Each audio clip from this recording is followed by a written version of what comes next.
ओम नमः शिवाय। जय महाकाल।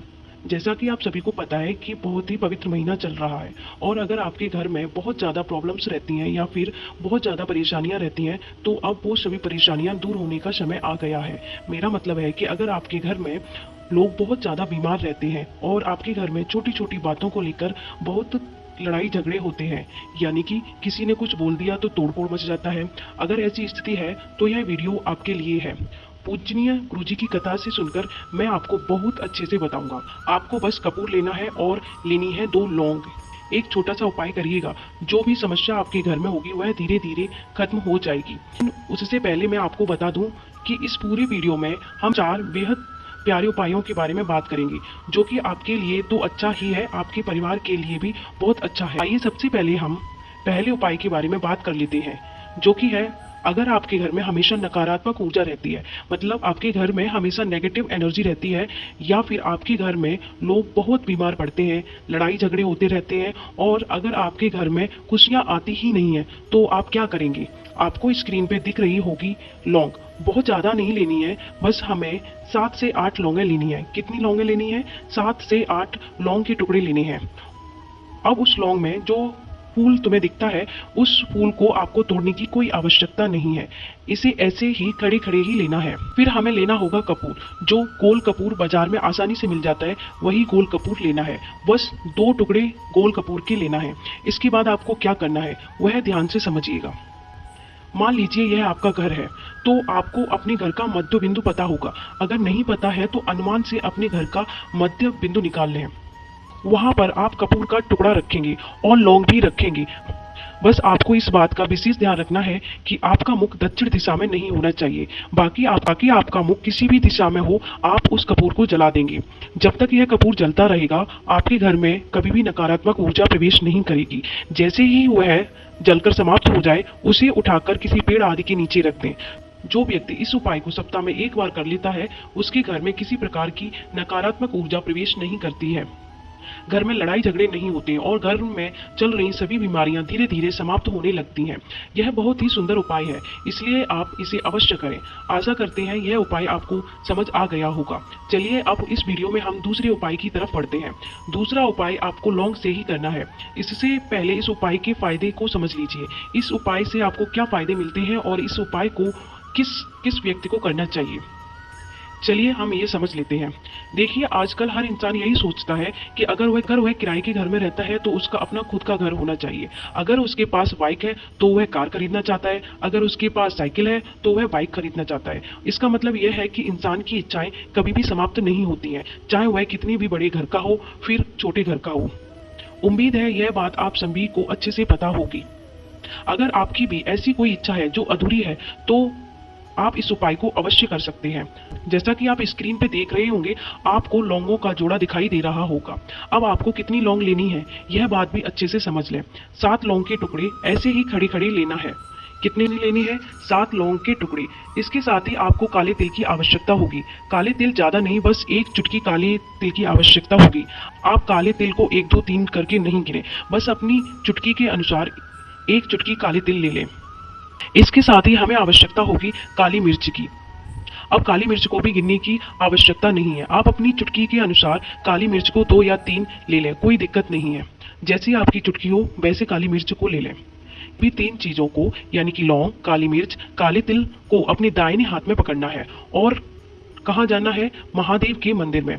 आप ध्यान से सुने, मैंने ये नहीं बोला है कि आपको महादेव की शिवलिंग के पास जाना है, मैंने आपको बोला है कि आपको महादेव के मंदिर के पास जाना है। आप महादेव के मंदिर में जाएंगे, इसलिए मैं आपको यह फोटो दिखा रहा हूं ताकि चीजें आसानी से स्पष्ट हो जाएं।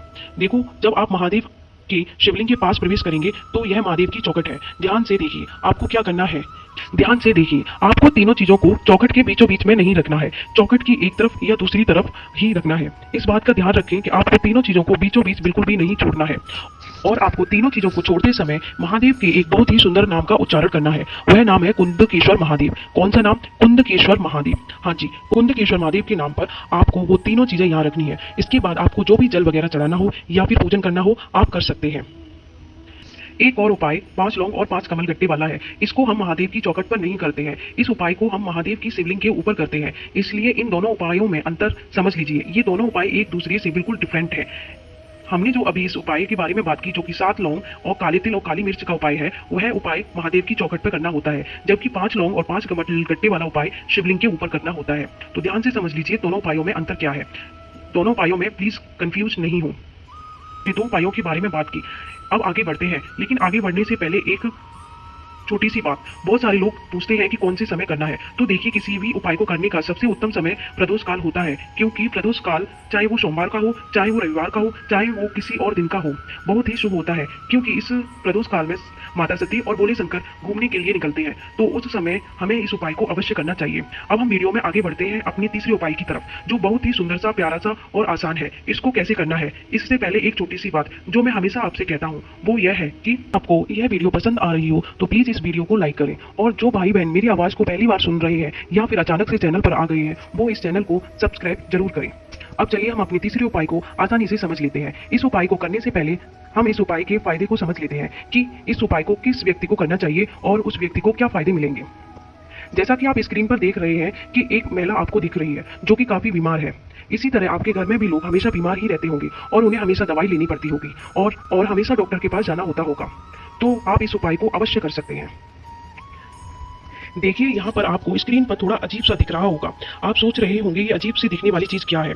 तो यह है बेल का गूदा। अब इस समय बेल का फल मिलना बहुत ही मुश्किल है, इसलिए मैंने आपको बेल का गूदा दिखाया है। आप बाजार में किसी भी पूजा पाठ वाली दुकान पर जाएंगे और उनसे बोलेंगे भैया 10 रुपए का बेल का गूदा दे दो, तो वह आपको आसानी से दे देंगे। आपको ज्यादा नहीं लेना है, बस थोड़ा सा बेल का गूदा लेना है। उसके बाद आपको क्या करना है, आपको लेना है एक तांबे का लोटा और उसमें भर लेना है जल। अब आप जल को कहां से भरेंगे, तो इस बात का ध्यान रखें कि जब भी आप कोई भी पूजा पाठ या फिर उपाय करें तो जल हमेशा अपने घर से ही भरें। इसके बाद जो आपने गूदा लिया है वो अपने घर से ही इस कलश में डाल दीजिए। इसके बाद इस कलश को 30 मिनट के लिए यानी कि आधे घंटे के लिए छोड़ दीजिए। अब आधे घंटे बाद इस कलश को उठाना है और पहुंच जाना है आपको महादेव की शिवलिंग के पास। इस उपाय को आप सुबह करना चाहे तो सुबह कर सकते हैं और शाम को करना चाहे तो शाम को भी कर सकते हैं। इस उपाय को आप किसी भी समय कर सकते हैं, कोई भी समस्या नहीं है। लेकिन इस बात का ध्यान रखें कि आपका मुख उत्तर दिशा की ओर होना चाहिए। अब आपने इतना कर लिया है, इसके बाद आपको क्या करना है, आपके पास जो बेल के गूदे वाला जल है उसे कुंदकेश्वर महादेव के नाम से महादेव की शिवलिंग के ठीक ऊपर कर देना है। ध्यान से नाम सुने, कौन से महादेव के नाम से, कुंदकेश्वर महादेव के नाम से। जैसा कि हम सभी जानते हैं कि रोग खत्म करने के लिए और अपनी इच्छा पूर्ति करने के लिए यानी कि हमारी सभी मनोकामनाओं की पूर्ति के लिए यह महादेव का बहुत ही सुंदर सा और प्यारा सा नाम है, वह है कुंदकेश्वर महादेव। आपको इसी नाम के साथ बेल के गूदे वाला जल शिवलिंग पर अर्पित करना है। इसके बहता हुआ जल जो जलाधारी से नीचे गिरेगा उसको आपको रोक लेना है और उसे कलश में भरकर घर लेकर आना है। इसके बाद उस व्यक्ति के पास जाना है जो बीमार है। अब आपको क्या करना है, आपको 2 से 3 दिन तक उस जल को धीरे धीरे आचमन कराना है। इसके साथ धीरे धीरे वह बीमार व्यक्ति जल का आचमन करेगा, वैसे वैसे उसका रोग समाप्त होता ही जाएगा। आचमन कराने का मतलब ये नहीं है कि आप उस बीमार व्यक्ति को एक एक गिलास भर भर कर जल दें, नहीं, ऐसा आपको बिल्कुल भी नहीं करना है। आपको बस 2 से 3 बूंदें उस बीमार व्यक्ति के ओठों पर हल्का हल्का लगाने की जरूरत है। इसके साथ ही यह उपाय समाप्त होता है। अब यहाँ इस समय आपको स्क्रीन पर बहुत ही सुंदर सा 2 रंगों वाला फूल दिख रहा होगा। यह गुलाबी और पीले रंग का फूल कौन सा है, तो यह फूल है शमी का पुष्प। कौन सा पुष्प, शमी का पुष्प। बस आपको ज्यादा नहीं, एक शमी का पुष्प लेना है और एक तांबे के कलश में जल भर लेना है। उस शमी के पुष्प और तांबे के जल को लेकर आपको पहुंच जाना है शिवालय। आप इस उपाय को सुबह शाम किसी भी समय कर सकते हैं। कोशिश करना इस उपाय को शुक्रवार को करें, इससे आपको विशेष लाभ प्राप्त होगा। अब हम इस वीडियो में आगे बढ़ते हैं अपने चौथे उपाय की तरफ, जो कि है अगर आपके घर में कोई व्यक्ति बहुत ज्यादा नशा करता हो यानी कि गलत संगत में पड़ गया हो, शराब जुआ किसी भी प्रकार का नशा करता हो, तो वो खत्म हो जाएगा। साथ ही साथ अगर कोई व्यक्ति बीमार है उसके लिए भी इस उपाय को कर सकते हैं। और आप हमेशा की तरह इस बात का ध्यान रखिए कि आपका मुख उत्तर दिशा की ओर होना चाहिए। इसके बाद आपके पास जो शमी का पुष्प है उसको आपको शिवलिंग के ऊपर ठीक ऊपर समर्पित करना है। फूल को समर्पित करते समय इस बात का ध्यान रखें कि फूल की डंडी बाहर की तरफ होना चाहिए और फूल का मुख आपकी तरफ होना चाहिए। और यहाँ पर भी आपको महादेव का एक बहुत ही सुंदर और प्यारा सा नाम लेना है, जो कि है नीलकंठेश्वर महादेव। कौन सा, नीलकंठेश्वर महादेव। कि जब आप पुष्प को शिवलिंग के ऊपर अर्पित कर रहे हैं तो महादेव का, नीलकंठेश्वर महादेव का नाम लेकर आपको उस फूल को शिवलिंग के ऊपर समर्पित करना है। और इसी के साथ पुष्प के ऊपर से ही आपको 1 लोटा जल जो कि आप तांबे के कलश में भरकर ले गए हैं, उसको श्री शिवाय नमस्तुभ्यम या ओम श्री शिवाय नमस्तुभ्यम का जाप करते हुए समर्पित कर देना है।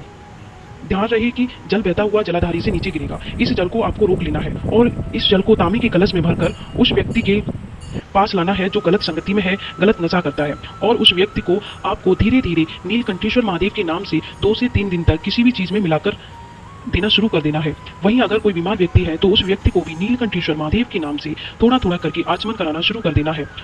उस बीमार व्यक्ति की बीमारियां भी धीरे धीरे ठीक हो जाएंगी और जो गलत व्यक्ति गलत संगति में पड़ा हुआ है वह भी गलत संगति छूट जाएगी। इस पूरी वीडियो में मैंने आपको 4 उपाय बताए हैं। कोई भी उपाय जो आपको सबसे ज़्यादा पसंद हो और जो आसान हो वह उपाय आप अपने अनुसार कर सकते हैं। अगर आपको यह वीडियो पसंद आया हो तो प्लीज़ इस वीडियो को लाइक करें, और अगर आप मेरी आवाज़ पहली बार सुन रहे हैं और आप मेरे चैनल पर पहली बार आए हैं तो इस चैनल को प्लीज़ सब्सक्राइब करें। और हाँ, कमेंट में ओम श्री शिवाय नमस्तुभ्यम लिखना ना भूलें। ओम नमः शिवाय। जय महाकाल।